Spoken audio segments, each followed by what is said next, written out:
धनबाद के 45 कारोबारी केंद्रीय जांच एजेंसी जो है, आपको बता दें कि जांच एजेंसी पर रडार पर है। इन कारोबारियों ने पिछले 2-3 सालों से अकूत संपत्ति अर्जित की है। इन सभी के बैंक खातों के लेन देन और उनके द्वारा खरीदी गई अचल संपत्तियों का ब्यौरा इकट्ठा किया गया है।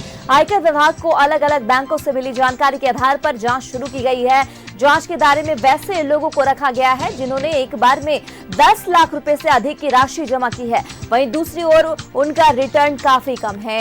एक मुश्तक बड़ी रकम जमा करने वालों में अधिकांश का कोई यहां भारी पृष्ठभूमि भी नहीं है।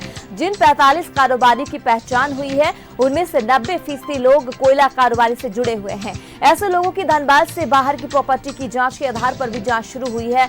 जानकारों की माने तो सभी साक्ष्य जुटाने के बाद भी बड़ी कार्रवाई संभव है। सूत्रों के मुताबिक रियल एस्टेट के एक बड़े कारोबारी के यहाँ सुपरवाइजर का काम करने वाले कर्मी ने 2 बैंकों के अपने बचत खाते में लगभग 3 करोड़ रुपए जमा किए गए थे। यह ट्रांजैक्शन 1 साल के अंदर हुआ है। इनमें से 70 लाख रुपए की निकासी भी हो गई है। फिलहाल उसके बैंक खाते में 2 करोड़ रुपए से ज्यादा जमा है। आयकर विभाग ने उन्हें नोटिस भी जारी किया है। उनके बैंक खाते से राशि की निकासी पर भी रोक लगा दी गई है।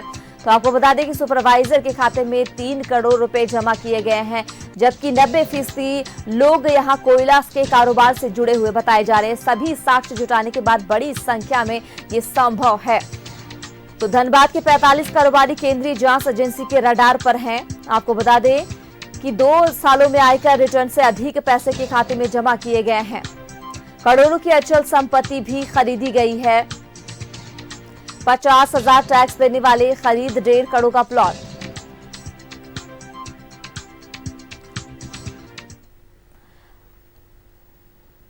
और इसी पे ज्यादा बातचीत के लिए धनबाद से हमारे सहयोगी अरुण हमारे साथ ज्यादा जानकारी के साथ जुड़ चुके हैं। अरुण का रुख कर लेते हैं। अरुण, कहा जा रहा है कि ऐसे जो कारोबारी हैं धनबाद के 45 कारोबारी केंद्रीय जांच एजेंसी के रडार पर हैं। इन कारोबारियों ने पिछले 2 से 3 सालों में अकूत संपत्ति अर्जित की। इन सभी के बैंक खातों के लेन देन और उनके द्वारा खरीदी गई अचल संपत्तियों का ब्यौरा एक जगह किया जा रहा है। आयकर विभाग को अलग अलग बैंकों से मिली जानकारी के आधार पर यह जांच शुरू हुई है। पूरी जानकारी आपके पास क्या है और पूरा मामला क्या है, दर्शकों को बताएं। देखिए निशा, धनबाद में पिछले 2 सालों में जो हुआ सर्वविदित है और उसके कारण लोगों की कह सकते हैं आप इनकम एक तरह से बहुत अधिक बढ़ गई। लेकिन जो यहाँ की प्रवृत्ति है, लोगों की प्रवृत्ति है, इनकम तो बढ़ गया लेकिन टैक्स उन्होंने पेड नहीं किया। तो अब जाकर दो वर्षों के पूरे स्क्रूटनी के बाद इनकम टैक्स धनबाद के ऐसे 45 कोयला कारोबारी, जो धनबाद के जो कारोबारी हैं वो मोस्टली सारे 90% के करीब कोयला कारोबारी हैं, उनको रडार पर लिया है, जिन्होंने अपने जो पिछले 2 साल का जो रिटर्न दिखाया है उससे कई गुना अधिक की संपत्ति उनके पास है। इसमें कई अचल संपत्ति, करोड़ों की अचल संपत्ति का भी खरीद किया है, जिसका कहीं जिक्र नहीं किया इनकम टैक्स के रिटर्न में। तो ऐसे लोगों के खिलाफ पूरा स्क्रूटनी किया जा रहा है। आश्चर्य की बात तो ये है निसार, जो सुपरवाइजर के खाते में 1 साल में जिस सुपरवाइजर का सैलरी मुश्किल से 15-20 हज़ार रुपये होगा, उसके 2 सेविंग्स अकाउंट में 1.5 करोड़ रुपये करीब जमा कराए गए हैं। तो आप समझ सकती हैं किस तरह के ब्लैक मनी का यहाँ पर चला है खेल और कैसे इनकम टैक्स को की आंखों में धूल झोंकने का प्रयास किया गया था।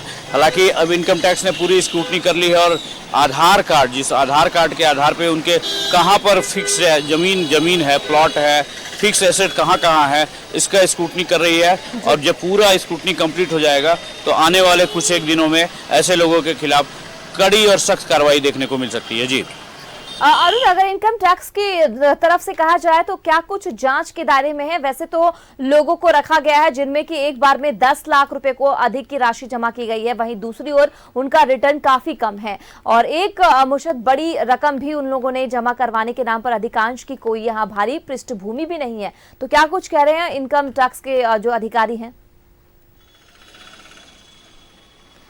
देखिए, इनकम टैक्स के अधिकारी अभी तो कुछ इसमें बोलने से कतराते हैं, चूंकि केंद्रीय एजेंसी है और इनके जो आला अफसर है वहीं कैमरे के सामने कुछ बोलने को ऑथराइज है और वही बाइट वगैरह भी देते हैं।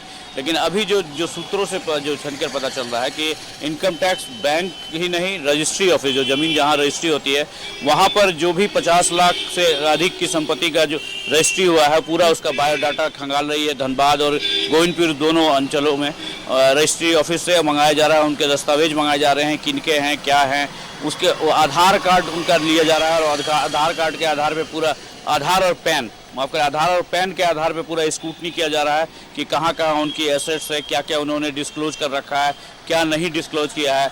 और ये भी वो देख रहे हैं कि अगर वो रिटर्न वो हज़ारों में अगर फाइल दिए हैं, 10,000 रुपये, 20,000 रुपये का रिटर्न, अगर 50,000 रुपये का रिटर्न दिया हुआ है तो 1.5 करोड़ से अधिक का प्लॉट खरीदे हैं और उससे कई गुना अधिक उनके आय है जो रिटर्न फाइल में नहीं दिया गया।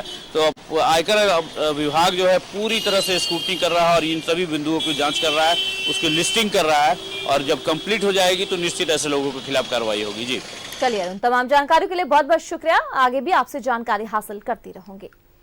तो आपको बता दें कि 90% लोग कोयला कारोबारी से जुड़े हुए ऐसे लोगों की धनबाद से बाहर भी प्रॉपर्टी की जांच के आधार पर जांच शुरू हुई है।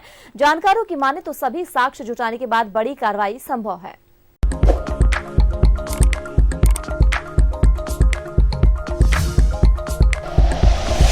Like and share videos, subscribe करें हमारा चैनल और प्रेस करें बेल आइकॉन। News 11 भारत, सच है तो दिखेगा।